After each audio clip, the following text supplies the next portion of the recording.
Is it like, and my hair care company is like brown, like goodness gracious. Guess what I'm returning? Every single one of Blake Brown's hair care products. I am here to de-influence you from getting the Blake Brown line from Blake Lively. *** from profit to loss.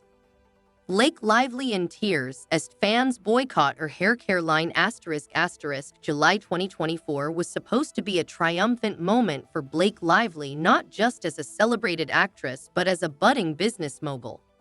After 7 years of research, training, and preparation, she officially launched her highly anticipated hair care line, making it exclusively available at Target and on her website. At first, everything seemed perfect. The brand took off with a bang. Instagram influencers flooded social media with aesthetic photos and glowing reviews. Within just 7 days, the brand generated an astonishing $16 million in media impact value, a record-breaking achievement according to *puck*. Sales skyrocketed, bringing in nearly $5 million within the first 3.5 weeks. Target even declared it their biggest hair care launch in history. It seemed like Blake had cracked the code to business success. But then everything came crashing down. What started as smooth sailing quickly hit an iceberg, and the brand began to sink fast. 2 major factors led to its downfall: disappointing product quality and a lawsuit involving her co-star Justin Baldoni. First came the brutal product reviews. The same fans who had eagerly purchased her products were soon demanding refunds. What started as excitement quickly turned into outrage, with scathing comments flooding social media. The initial praise disappeared, replaced by relentless criticism.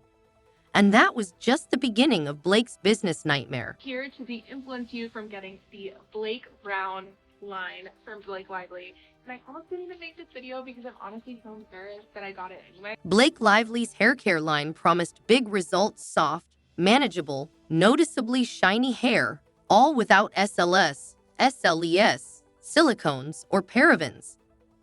Marketed as a luxurious natural alternative, the products were meant to leave hair feeling healthy and fresh. But reality didn't live up to the hype. Customers were far from impressed, and social media erupted with complaints. Negative reviews flooded in, not just from picky buyers, but from frustrated customers who felt misled. What started as disappointment quickly turned into a full-blown boycott. One TikToker went viral after exposing a shocking tip from a Target employee. People were returning the shampoo in droves.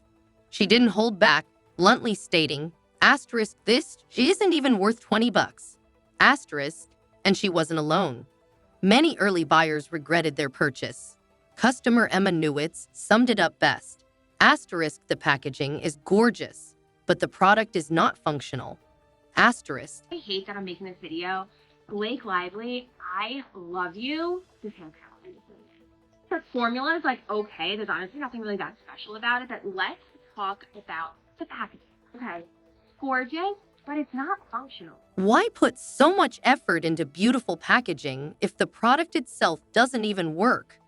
That was the question on many frustrated customers' minds. But the biggest controversy? Blake's dry shampoo wasn't even a real dry shampoo.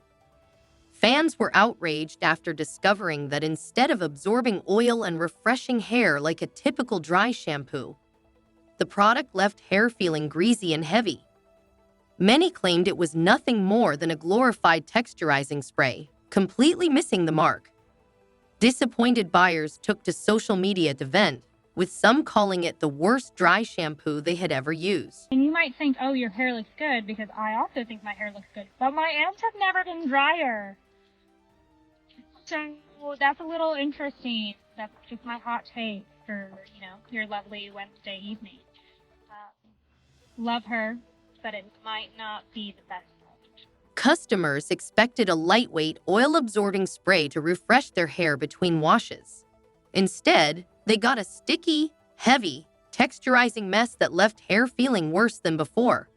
Rather than reviving unwashed hair, it made it tacky, greasy, and nearly impossible to manage. Many users complained that instead of providing freshness, The product weighed their hair down, making it look dirtier than before. My hair is so soft. I'm telling you right now, my hair has never been this dry in my life. Then, things took a turn for the worse. Soon, fans began to notice something strange. Blake's products had mysteriously vanished from Target shelves. There was no prior warning, no official explanation, just gone without a trace, leaving customers confused and searching for answers. Allegedly, Target has claimed customers are returning Blake Lively's hair care line, Blake Brown, in droves. So they are pulling all of her merchandise off their shelves because they are losing profit. But would you ever pay $20 for dry shampoo that has terrible reviews and is allegedly bad for your hair? The internet exploded with theories. Was Target secretly pulling the plug? Was it due to the terrible reviews, or was something much bigger unfolding behind the scenes? Speculation ran rampant, and then boom, the truth was revealed. Blake's intense legal battle with actor and producer Justin Baldoni may have been the final nail in the coffin for her struggling brand, sealing its fate once and for all. Justin Baldoni, the actor, is now suing Blake Lively and Ryan Reynolds for $400 million. He's alleging that they sought to, quote-unquote, destroy him. Insiders revealed that the lawsuit had a devastating effect on Blake's businesses, particularly her hair care line. One of her lawyers disclosed that sales had dropped by a staggering 87% after the lawsuit became public, causing major retailers to distance themselves rapidly. Blake was in the midst of a full-blown crisis, but instead of prioritizing damage control, she made a critical misstep. She began promoting her hair care line during the It Ends With Us tour. Like, my hair care comes from Blake Brown? Like, this is it's been crazy. It's been a crazy week. I haven't slept in, like, a lot of time. Let's just say fans were far from impressed.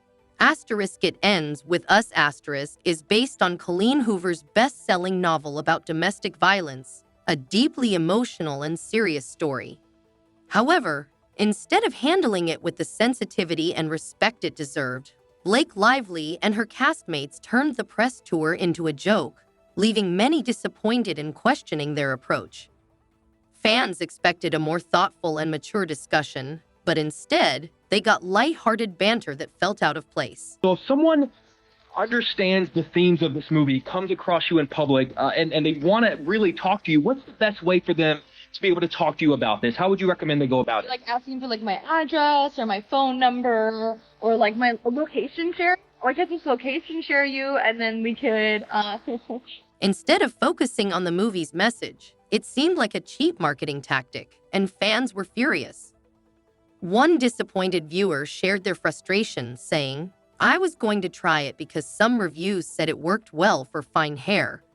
But then Blake started promoting it with It Ends With Us . Instead of talking about the real message behind the movie, she just made it about the products, so I lost interest. And then things got worse. People started criticizing her hair.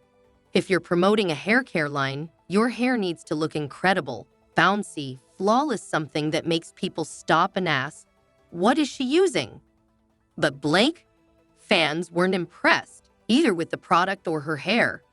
They took one look and said, "Nope." One fan bluntly wrote, "Blake's hair is frizzy most of the time. That should have been a red flag." Another comment was even harsher. "Why does Blake's hair always look dirty? No shine at all. It looks like she hasn't washed it in 5 days. I'm not buying her products." And then came the ultimate burn. Respectfully, but who looked at Blake's hair and thought, "I need to know what products she uses." If that wasn't enough, rumors of corporate drama started surfacing. Blake's brand was already getting slammed with bad reviews, but now it seemed like there were issues behind the scenes too.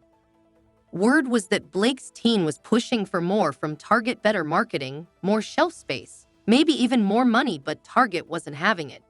Let's face it, Blake's products were flying off the shelves, straight into the return pile. Guess what I'm returning? Every single one of Blake Brown's hair care products.